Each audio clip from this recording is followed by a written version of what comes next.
Առաքել Դավրիժեցին բացառիկ է այն առումով, որ մենք գիտենք նրա հուղարկավորության վայրը։ Ընդհանրապես միջնադարյան եւ նոր ժամանակների սկզբի մեր հեղինակներից շատ քչերի հուղարկավորության վայրն է մեզ հայտնի, առավել եւս տապանակարը կոնկրետ որտեղ է գտնվում։ Եվ այս առումով իհարկե Առաքել Դավրիժեցին այդ երջանիկ բացառություններից է եւ մեզ համար եւ իհարկե հենց այդ նշանավոր գործչի համար։ Առաքել Դավրիժեցին նաև բացառիկ հեղինակ է այն առումով, որ ըստ էության առաջին հայ պատմիչն է, որ նրա կենդանության օրոք լույս է տեսել նրա աշխատության տպագիր տարբերակը։ Նրա մահվանից մոտ 1 տարի առաջ Ամստերդամում տպագրվել է նրա աշխատությունը եւ հենց այդ պատճառով էլ նրա ինքնագիր ձեռագիրը, այսինքն նրա ձեռքով շարադրված մատյանը գտնվում է հենց Ամստերդամում։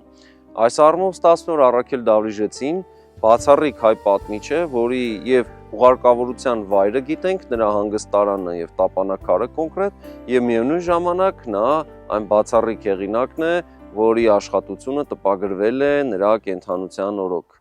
Նախագծի գլխավոր գործընկերն է Converse բանկը, ֆինանսական աշխարհի ձեր հուսալի գործընկերը։